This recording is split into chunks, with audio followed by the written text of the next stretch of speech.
Ketika Adipati Jipang dikepung oleh pasukan Pajang, sesaat kemudian deretan barisan Pajang mulai terkuak, dan dari deretan prajurit Pajang kini keluarlah seekor kuda dengan penunggangnya, seorang laki-laki yang membawa sebuah tombak.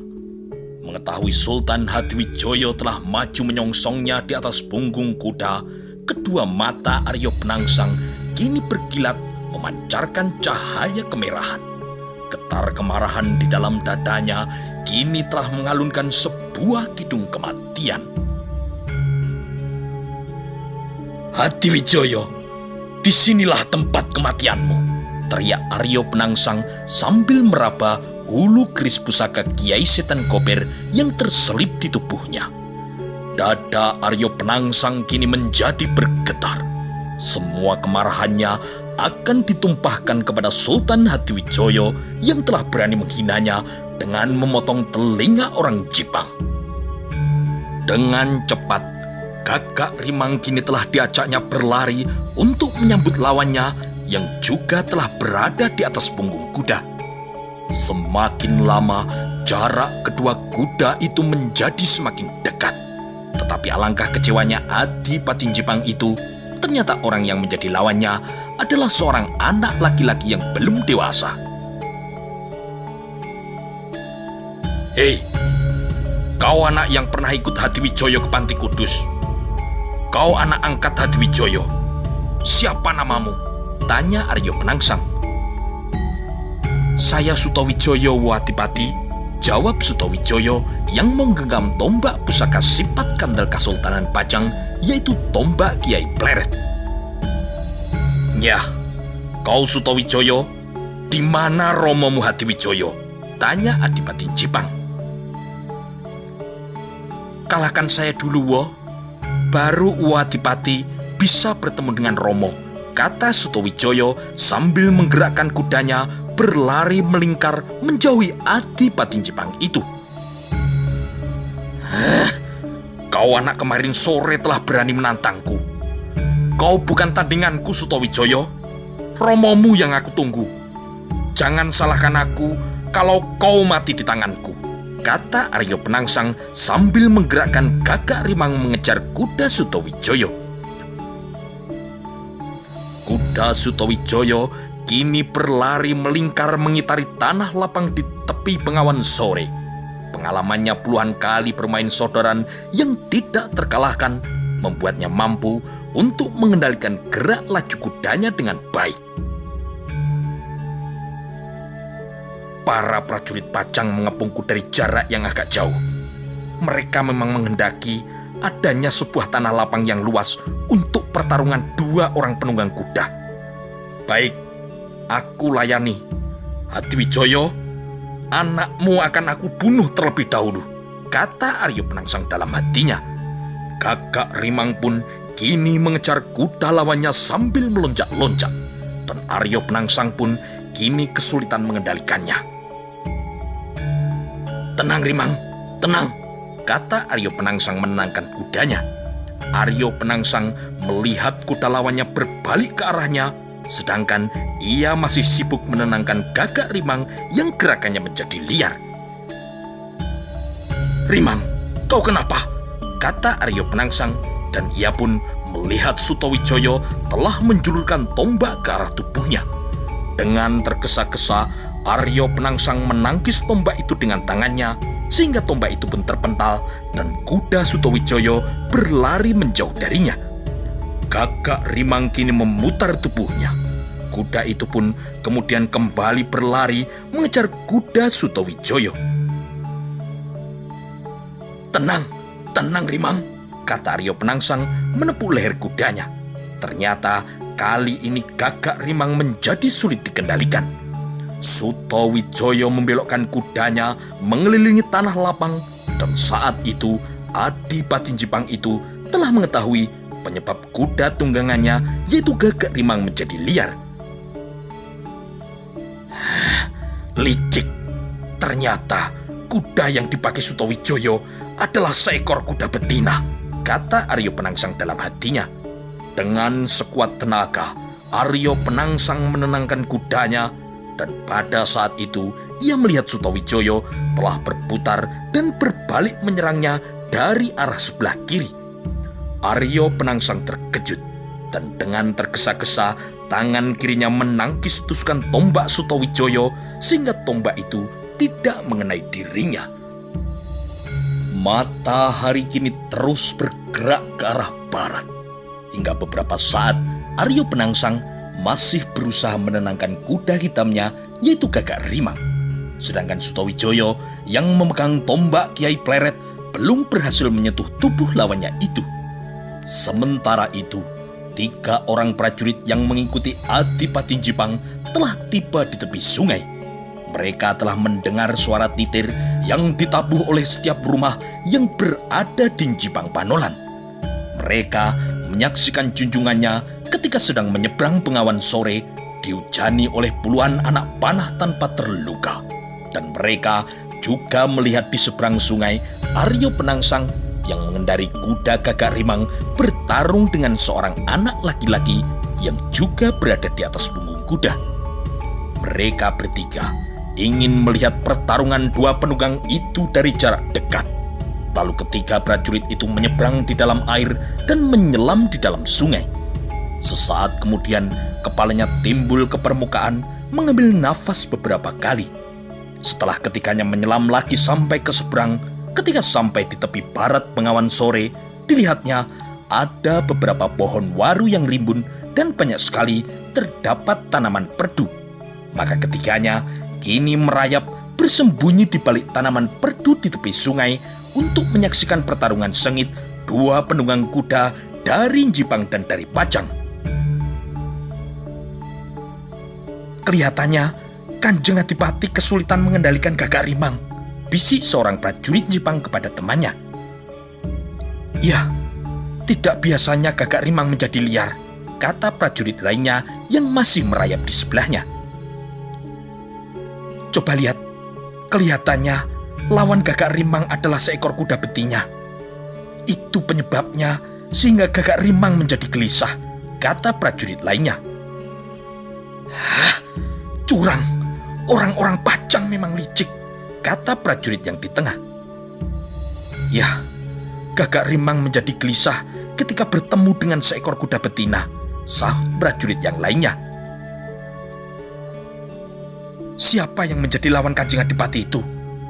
Seorang anak yang belum dewasa, tetapi terampil sekali menunggang kuda, kata prajurit yang merayap paling kiri.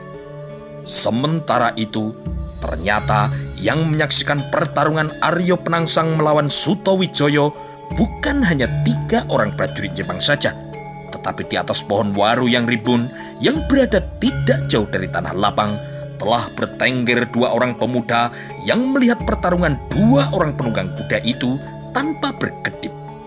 Pemuda yang seorang perlahan-lahan berkata,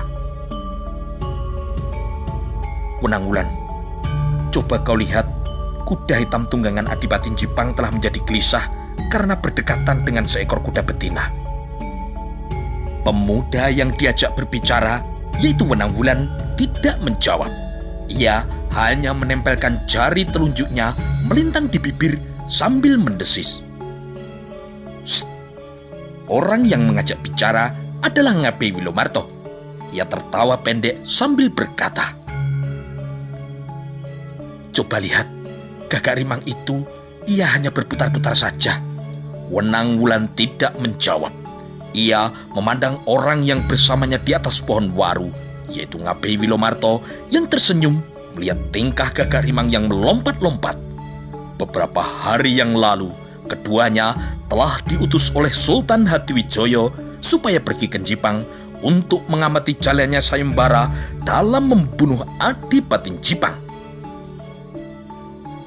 Jikalau nanti Kakang Mas Penangsang telah terbunuh, Wenang-Wulan agar supaya segera melaporkan kematian dari Kakang Mas Penangsang kepada Kanjeng Ratu Kalinyamat di Pesanggeran Donorojo. Sedangkan Ngabei Wilomarto segera pulang dan memberitahukan kepadaku, kata Sultan Hadiwijaya waktu itu. Keduanya kini kembali memandang pertarungan di tanah lapang. Mereka melihat Adipati Jipang itu berkali-kali menenangkan kudanya yang menjadi gelisah. Matahari pun kini terus bergerak ke arah barat. Hingga beberapa saat kemudian, di tanah lapang, di tepi bengawan sore, Aryo Penangsang masih berusaha menenangkan kuda hitamnya, yaitu Gagak Rimang, dan sedangkan Sutowijoyo yang memegang tombak Kiai Pleret belum berhasil sama sekali menyentuh tubuh Adipati Jipang. Beberapa saat kemudian, sambil menenangkan kudanya, Aryo Penangsang yang cerdik telah menemukan sebuah cara untuk mengalahkan Sutowijoyo. Aku harus bisa merebut tombaknya, kata Aryo Penangsang dalam hati, dan dilihatnya kuda Sutowijoyo telah melingkar menuju tanah lapang sebelah barat. Tanpa tombak di tangannya, anak kecil itu tidak akan bisa menyerangku, kata Adipati Jipang itu dalam hatinya, dan Aryo Penangsang segera bersiap untuk merebut tombak yang digunakan oleh Sutowijoyo. Aryo Penangsang telah bersiap. Ia membawa kudanya melangkah menyongsong lawan, dan dengan rasa percaya diri yang tinggi, Aji Tamengwojo yang telah menyatu dengan dirinya akan membuat tubuhnya kebal dari tajamnya ujung senjata. Seperti ketika ia bersama dengan Gagak Rimang menyeberangi bengawan sore, tidak ada anak panah yang mampu melukai tubuhnya. Anak itu cukup cerdik. Ia membawa kudanya ke arah barat supaya aku menjadi silau terkena sinar matahari sore, kata Aryo Penangsang dalam hati. Tidak apa-apa, aku masih bisa mengatasinya meskipun arahnya melawan sinar matahari. Ia kini segera menggerakkan kuda hitamnya yang masih saja bersikap gelisah dan sulit dikendalikan. Sutowijoyo kini membelokkan kudanya ke sebelah kiri lawannya. Lalu ia pun segera melarikan kuda betinanya untuk menyerang lawan. Ia pun kini berusaha untuk menusuk dada Adipati Jipang itu dengan menggunakan tombak pusaka Kiai Pleret. Aryo Penangsang melihat Sutowijoyo akan menyerang dirinya dari sebelah kiri, dan sang adipati kini telah bersiap untuk menangkap landian tombak yang digunakan oleh lawannya yang masih sangat muda itu. Landian tombaknya harus kutarik, supaya tombak itu terlepas dari genggaman tangannya, kata Aryo Penangsang dalam hati. Melihat kuda betina berlari mendekati dirinya, tingkah Gagak Rimang pun menjadi liar dan sering melompat-lompat. Kini Aryo Penangsang berusaha keras untuk menenangkan Gagak Rimang. Sutowijoyo menggenggam landian tombak pusaka Kiai Pleret semakin erat. Kudanya kini berlari mendekati Gagak Rimang yang semakin bertingkah tidak terkendali. Aryo Penangsang melihat ke arah barat, dan matahari yang menyilaukan tidak akan banyak mengganggunya dalam usaha untuk merebut tombak yang digunakan oleh anak angkat Hatiwijoyo itu. Tenang Rimang, tenang, kata Aryo Penangsang sambil menepuk leher kudanya yang gelisah. Ia melihat Sutowijoyo menyerang dari sebelah kiri, dan tangan kiri Aryo Penangsang sudah siap untuk menarik ujung landian di dekat bilah tombak lawannya. Kedua kuda itu menjadi semakin dekat. Sutowijoyo melepas kendali kudanya, dan kedua tangannya kini memegang landean tombak Kiai Pleret. Dan ketika kudanya hampir berada di samping Gagak Rimang, maka kedua tangan Sutowijoyo dengan cepat menusukkan tombaknya menyerang dada kiri lawannya. Ujung tombak Kiai Pleret itu kini bergetar, dan dengan cepat ia menusuk dan mematuk dada kiri Aryo Penangsang. Aryo Penangsang yang telah bersiaga ketika datang serangan tombak yang menusuk ke tubuhnya, ia pun segera berusaha untuk merebut tombak lawannya. Tangan kanannya masih memegang tali kendali kudanya. Tangan kirinya juga berusaha untuk menangkap tombak yang bergerak menusuk dada kirinya. Gerakan tangan Aryo Penangsang yang sangat cepat, menurut perhitungannya, ia akan dapat merebut tombak lawannya. Tetapi yang ternyata tidak seperti yang ia harapkan. Saat kudanya menjadi semakin gelisah, Gagak Rimang yang melihat kuda betina berada di sebelahnya, kini telah melompat tepat pada saat tangan kiri Aryo Penangsang bergerak untuk menangkap landaian tombak Sutowijoyo. Lompatan Gagak Rimang adalah sebuah lompatan kecil seekor kuda yang sedang birahi. Dan lompatan itu ternyata telah mengejutkan Aryo Penangsang maupun Sutowijoyo. Aryo Penangsang menjadi terkejut ketika tangan kirinya yang terjulur akan mencengkram merebut tombak Kiai Pleret telah terlontar ke atas karena terdorong lompatan kudanya. Karena lompatan yang membuatnya menjadi terkejut, jari tangannya kini telah luput memegang landaian tombak lawannya. Dan pada saat itu, ia merasa perut di sebelah kirinya di dekat keris pusakanya, yaitu keris Kiai Setan Kober, telah tertusuk oleh tombak lawannya. Sutowijoyo pun juga terkejut. Kedua tangannya yang memegang landaian tombak kini bergerak cepat untuk menusuk dada sebelah kiri bersamaan dengan lompatan kuda lawannya, sehingga tombaknya ternyata tidak mengenai dada kiri, tetapi telah menusuk perut Aryo Penangsang di sebelah kiri yang tidak terlindungi oleh tangannya. Sutowijoyo kini segera melarikan kudanya menjauh dari lawannya yang telah terluka. Dilihatnya, ujung bilah tombak pusaka sifat kandel Kesultanan Pajang, yaitu tombak Kiai Pleret, telah berwarna merah terkena darah dari Adipati Jipang. Akibat lompatan kuda hitam itu, ternyata mengakibatkan perut Adipati terluka tertusuk tombak Kiai Pleret, kata Sutowijoyo dalam hatinya. Betapa heran bercampur marah ketika sang Adipati mengetahui Aji Tamengwojo yang telah manjeng dalam dirinya dapat ditembus oleh lawannya, seorang pemuda yang bahkan masih belum dewasa. Ternyata tombak yang digunakan adalah sebuah tombak pusaka. Tombak itu ternyata mampu menembus Aji Tamengwojoku, kata Aryo Penangsang. Dan ketika tombak itu telah ditarik oleh Sutowijoyo, sedikit ususnya telah terlihat menjuntai menggantung di luar perutnya. Perutnya yang perih karena luka tidak dihiraukannya. Usus yang menjuntai keluar pun segera disangkutkan di hulu keris pusakanya, yaitu keris Kiai Setan Kober. Sutowijoyo, tombakmu akan aku ambil dan pusaka itu akan menjadi milikku, teriak kemarahan Aryo Penangsang yang tubuhnya telah terluka. Dengan cepat, Aryo Penangsang memutar kudanya mengejar kuda lawannya. Dan Sutowijoyo pun terkejut ketika kuda hitam itu hanya membutuhkan waktu sekejap untuk dapat mendekatinya. Kuda itu larinya ternyata cepat sekali, kata Sutowijoyo dalam hatinya. Dan dengan cepat, tombak pusakanya kini kembali ditusukkan ke tubuh Aryo Penangsang. Aryo Penangsang kini sedikit memiringkan tubuhnya. Lalu tangan kirinya dengan cepat menangkap ujung landaian di dekat bilah tombak lawannya. Dan dengan sekuat tenaga, tombak itu pun kemudian ditariknya. Sutowijoyo terkejut ketika ujung landaian telah terpegang oleh tangan kiri Aryo Penangsang.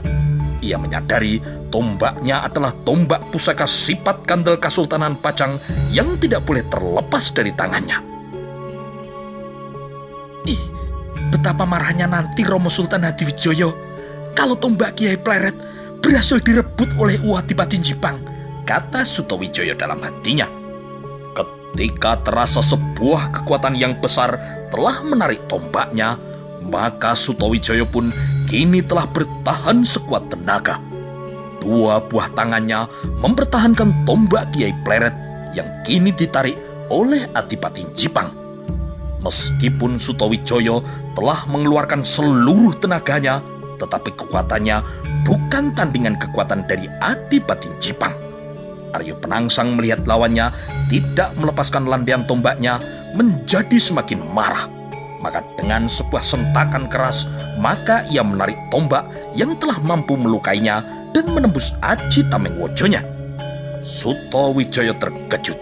Sebuah kekuatan yang besar kini telah menyentaknya maju. Akibatnya, Sutowijoyo terpelanting dari kudanya dan ia pun jatuh terguling di tanah, tetapi tangannya tetap memegang landaian tombak itu. Melihat lawannya masih mempertahankan tombaknya, kemarahan Aryo Penangsang menjadi semakin berkobar. Ia kini segera melompat turun dari punggung kudanya dan dengan cepat ia melepas lantaian tombak yang dipegangnya lalu memukul mundur kedua tangan lawannya, sehingga tombaknya kini telah benar-benar terlepas dan jatuh ke tanah. Tangan Aryo Penangsang kini bergerak cepat untuk menangkap dan memiling tangan lawannya ke belakang, memuntirnya dengan keras sehingga Sutawijaya yang terguling di tanah tidak dapat bergerak lagi. "Kau anak Hadiwijaya telah berani lancang melukaiku. Disinilah kau akan menemui ajalmu, cah cilik," kata Adipati Jipang. Tetapi Aryo Penangsang menjadi terkejut ketika ia melihat ke arah pasukan Pajang yang mengepungnya. Dari jauh terlihat 3 orang yang sedang berlari menuju ke arahnya.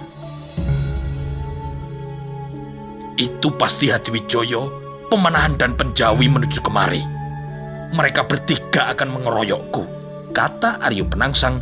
Lalu ia pun berpacu dengan waktu. Sebelum Hadiwijaya sampai ke tempatnya, maka putranya harus dibunuh terlebih dahulu. "Hei Sutawijaya, sebentar lagi aku akan bertarung dengan Ramamu. Sekarang aku terpaksa harus membunuhmu," kata Aryo Penangsang.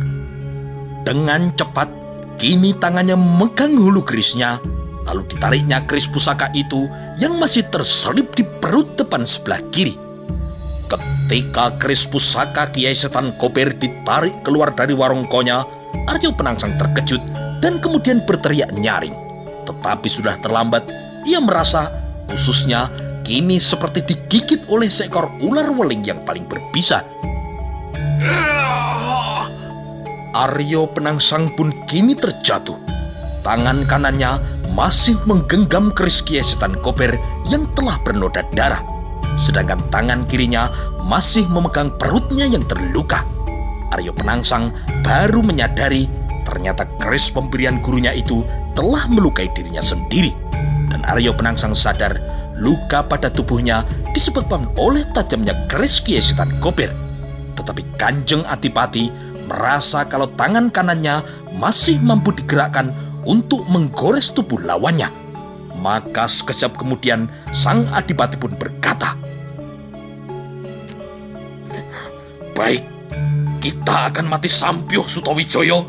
Sesaat kemudian Aryo Penangsang pun bergerak untuk menusukkan keris Kiai Setan Kober itu ke tubuh Sutawijaya. Tetapi baru saja tangannya diangkat, ia merasa pandangannya telah berubah menjadi hitam pekat.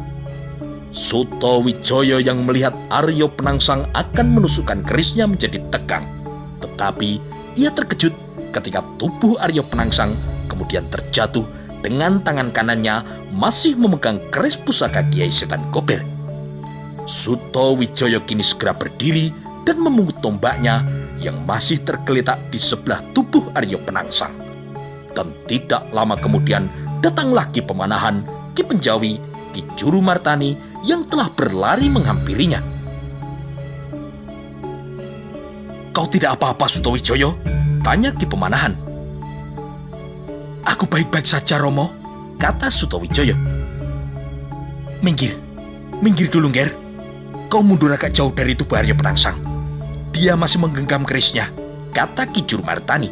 Setelah itu, Ki Pemanahan, Ki Penjawi dan Ki Juru Martani perlahan-lahan berjalan mendekati tubuh Aryo Penangsang yang tergeletak dan di tangannya masih tergenggam keris Kiai Setan Kober.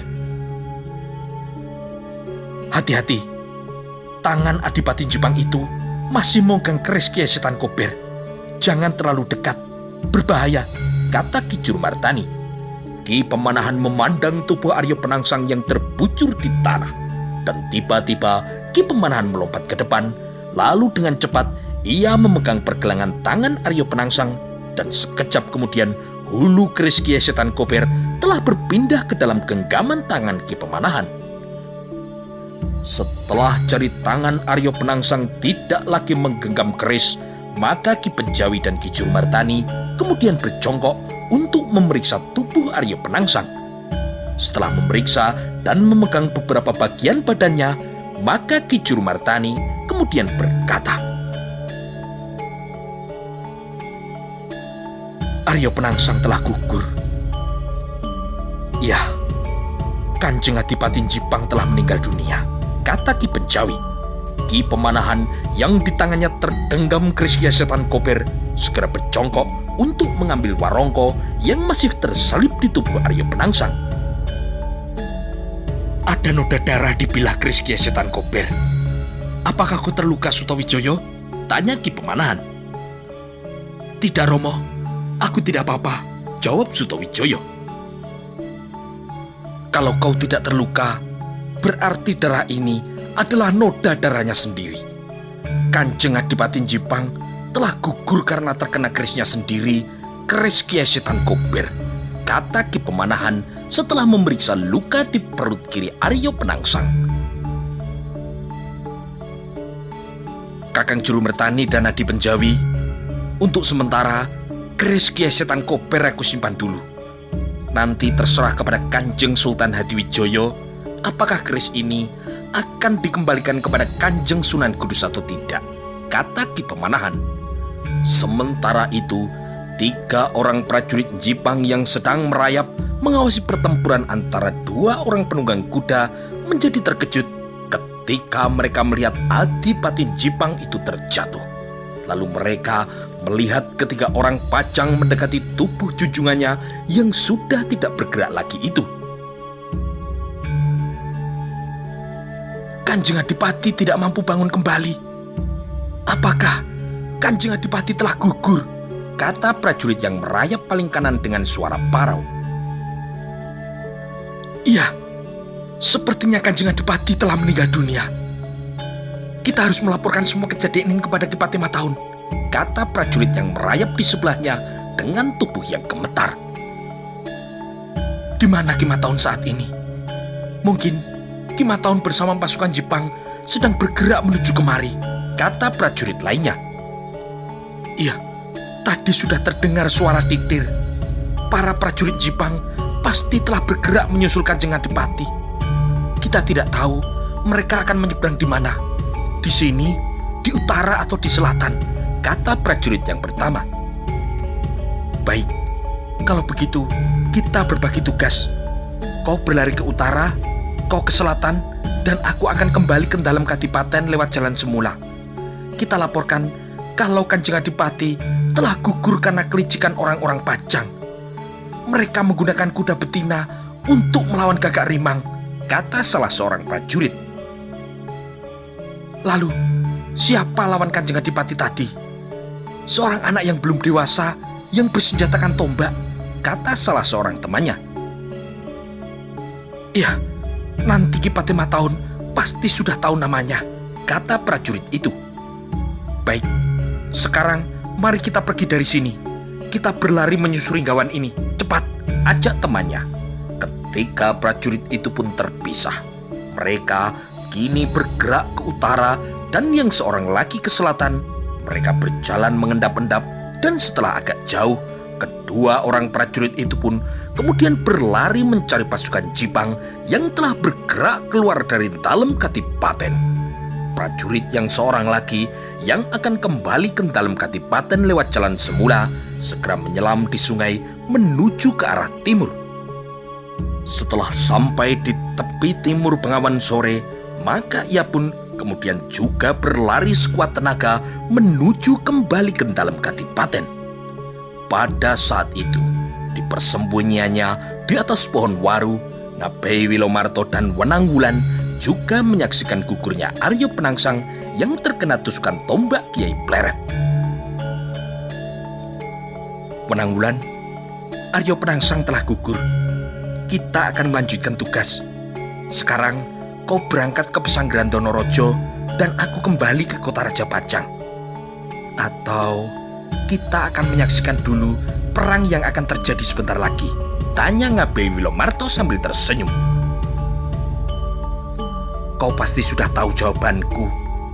Aku akan memilih menyaksikan perang Pajang melawan Jipang dulu. Setelah itu, besok pagi baru aku akan berangkat ke Bukit Donorojo, kata Wenang Wulan. Baiklah kalau begitu, mari kita turun dari pohon ini lalu menyaksikan perang Pajang melawan Jipang, kata Ngabei Wilomarto. Sementara itu, di tanah lapang di tepi barat Bengawan Sore, Ki Pemanahan melambaikan tangannya memanggil para lurah prajurit Pajang. Dan tidak lama kemudian beberapa orang telah berlari menuju ke tempatnya. 4 orang lurah prajurit Pajang bersama dengan 4 orang pemimpin Laskar Selo kini menghadap Ki Pemanahan. Beberapa prajurit Pajang juga mengikutinya dari belakang. Aryo Penangsang telah gugur, dan sebentar lagi kita akan menghadapi para prajurit Jipang. Sekarang sebaiknya jenazah Aryo Penangsang kita sembunyikan dulu di hutan, kata Ki Pemanahan. Ki Lurah Kastowo, "Dawuh dalem Ki," kata Ki Lurah Kastowo. Ki Lurah bersama 4 orang prajurit Wiromanggolo pergilah membawa jenazah Aryo Penangsang. Jaga dan sembunyikan dulu di hutan. Nanti setelah perang selesai, baru kita rawat dengan semestinya, perintah Ki Pemanahan. Ki Lurah Kastowo kemudian memerintahkan seorang prajurit Wiromanggolo untuk memanggul jenazah Aryo Penangsang ke barisan belakang. Lalu bersama 4 orang prajurit lainnya, mereka kini menyembunyikan dan menjaganya di hutan. Beberapa saat kemudian, setelah jenazah Aryo Penangsang disembunyikan, lamat-lamat dari arah utara terdengar gaung anak panah Sendaren. Dan sesaat kemudian disusullah dengan suara anak panah Sendaren yang lebih jelas. Itu 2 orang prajurit kita yang membawa panah Sendaren. Ternyata pasukan Jipang berada di arah utara, kata Ki Pemanahan. Ki Lurah Sakri, "Dawuh dalem Ki," kata Ki Lurah Sakri. Prajurit Jipang pasti akan mencari Sutowijoyo yang telah membunuh Aryo Penangsang.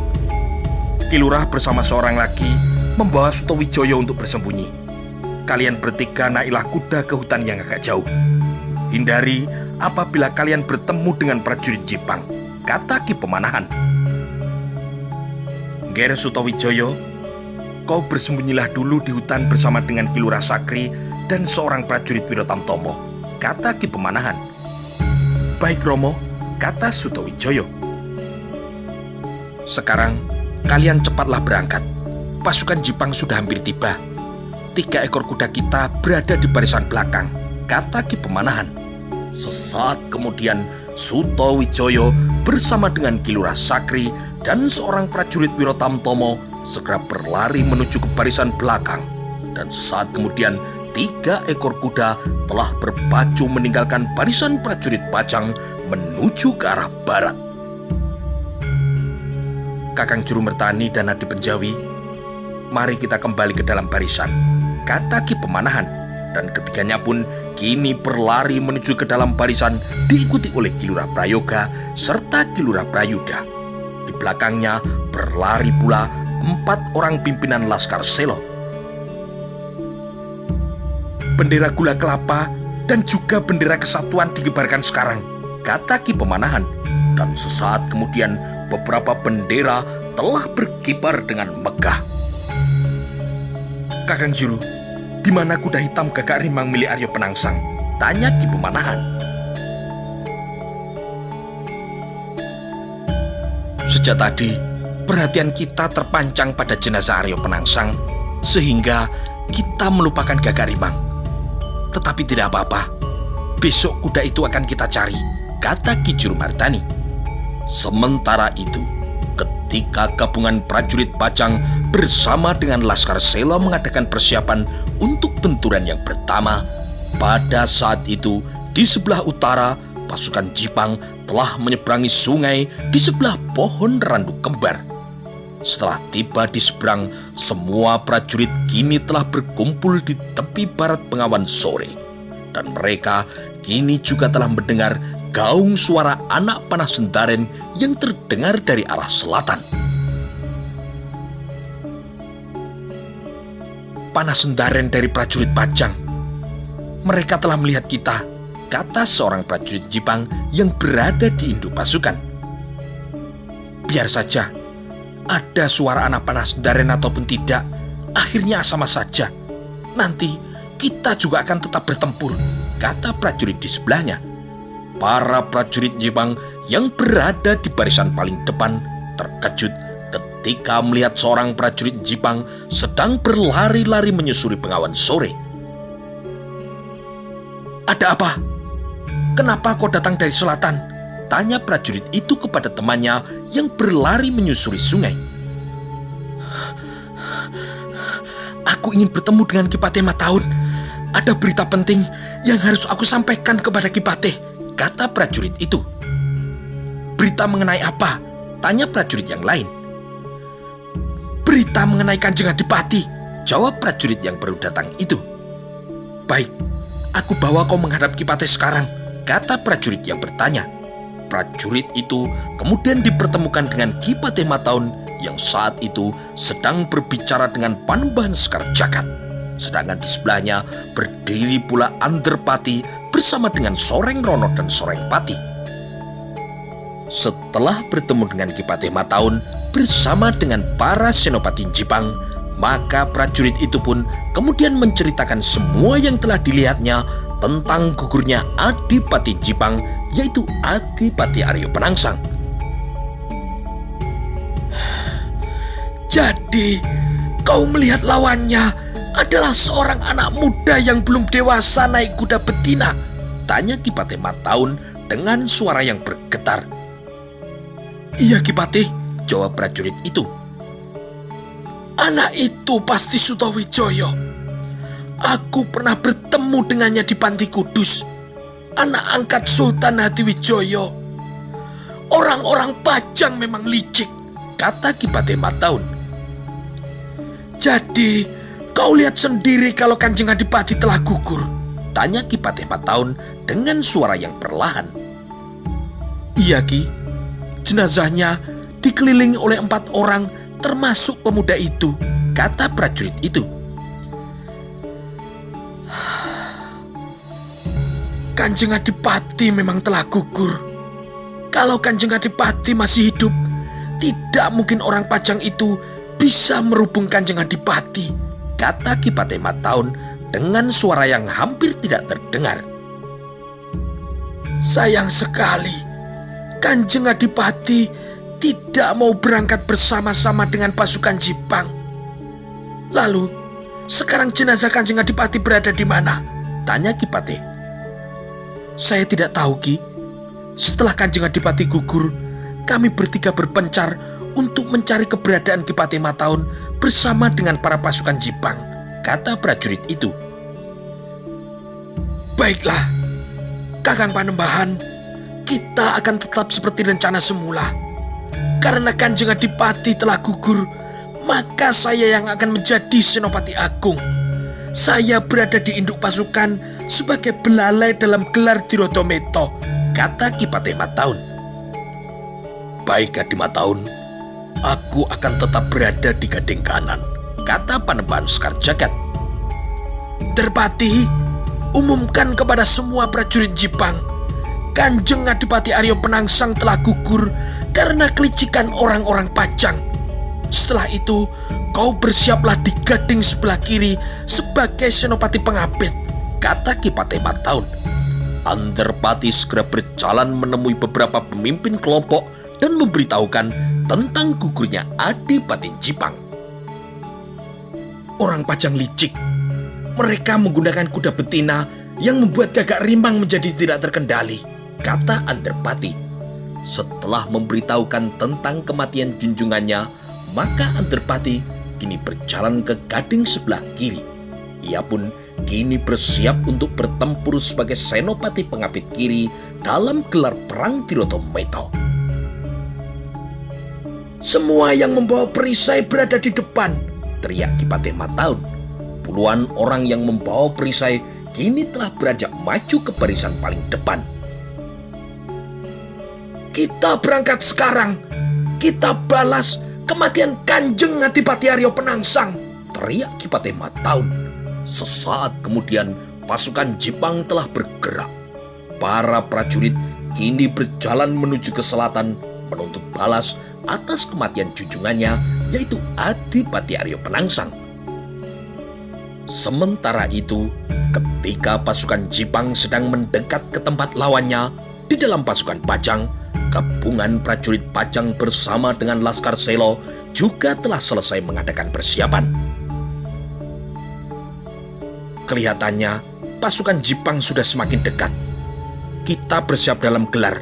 Jangan lupa, pasukan yang bersenjatakan tombak kita persiapkan untuk melawan Panembahan Sekar Jagad, kata Ki Pemanahan. Kita akan menggunakan gelar Garuda Nglayang. Aku sebagai Paroh Garuda. Aku akan berada di induk pasukan sebagai Senopati Agung bersama dengan Wirosuto dan Wiroseco. Ada sedikit perubahan karena Ki Lurah Sakri dan juga Ki Lurah Kastowo tidak bersama pasukan, kata Ki Pemanahan. Adi Penjawi akan bertindak sebagai Senopati Pengapit yang berada di sayap kiri bersama dengan Ki Lurah Prayoga dan Wirotoko. Sedangkan di sayap kanan, Ki Juru Martani sebagai Senopati Pengapit kanan dibantu oleh Ki Lurah Prayuda dan Wironolo, kata Ki Pemanahan selanjutnya. Baiklah, kini prajurit Jipang sudah semakin dekat. Mari kita semua bersiap dalam gelar Garuda Nglayang, kata Ki Pemanahan.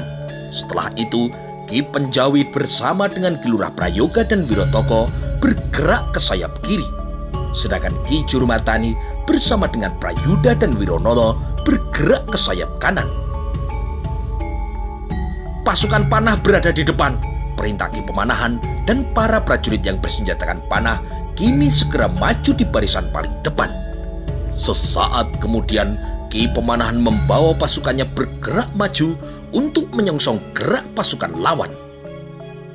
Matahari semakin condong ke bawah, meskipun masih lama untuk tenggelam di cakrawala, tetapi sinarnya kini telah berubah menjadi sedikit berwarna kemerahan. Ketika kedua pasukan menjadi semakin dekat, sekali lagi terdengarlah suara anak panah Sendaren yang bergaung di tepi barat Bengawan Sore. Kita semakin dekat dengan pasukan Jipang. Bersiaplah untuk memanah, teriak Ki Pemanahan. Tidak lama kemudian, pasukan Pajang telah dapat melihat pasukan Jipang di kejauhan. Dan jarak keduanya kini semakin lama menjadi semakin dekat. Tunggu, jangan melepaskan anak panah dulu, teriak Ki Pemanahan.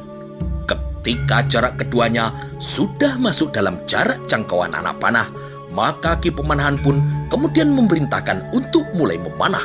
Dan lontaran anak panah pun kini berterbangan menuju ke arah pasukan Jipang. 1-2 orang prajurit Jipang kini telah terkena lontaran anak panah. Tetapi pasukan Jipang tidak mengenal takut. Dan Ki Pemanahan pun terkejut ketika para pasukan Jipang justru berlari mendekat untuk memperpendek jarak mereka. Sekejap kemudian, kedua pasukan itu telah saling berhadapan.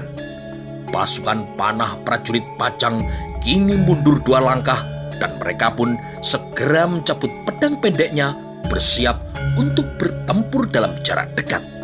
Di barisan paling depan telah bersiap para prajurit yang bersenjatakan pedang dan tombak. Dan sesaat kemudian kedua pasukan pun bertemu dan terjadilah benturan kedua pasukan di sebuah tanah lapang di tlatah Jipang.